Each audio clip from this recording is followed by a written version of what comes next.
Мені пікірталасқа шақырып жүрген кейбіреулер бар екендігін естіп жатырмын. Анамның үйреткені қазақ қызына жеке мүддесін дәлелдеу мақсатында ермен, оның үстіне ел ағасы жасындағы ер адаммен сөз таластыру жараспайды.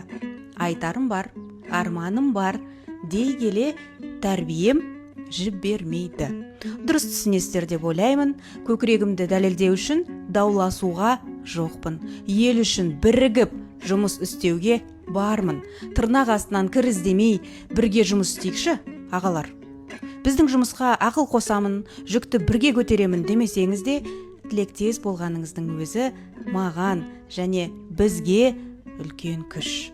Иә, көбіңіз мені сахна арқылы танисыздар. Осы жолды сыйлаған тағдырыма дән ризамын.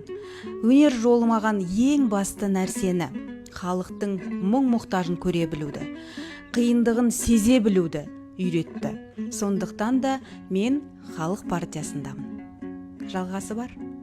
Көзінше еркек емессің деп намысыңа тиген. Қалай шыдайсың? Сен қалай дәлелдейсің еркек екендігіңді? Қалай дәлелдейін? Қалай дәлелдейсің? Маша апай? Енді қалай дәлелдейсің? Аты кім еді? Маша апай ма? Маша ханым деп сөйле, Шәкен. Мен тілім келмейді. Маша апай деңізші. Маша апай, қалай дәлелдейін? Еркек екенімді қалай дәлелдейін, Маша апай? Не қылайын? Тыр жалаңаш жүгіріп өтейін ба? Жоқ, қалай дәлелдейін? Не қылайын? Жүгіріп өтейін ба? Сәбира, сен аузыңа байқап сөйле, Сәбира. Сен ағашыларың көріп отыр, ауылдастарың көріп отыр, ағайын, туыс, жұрт бар.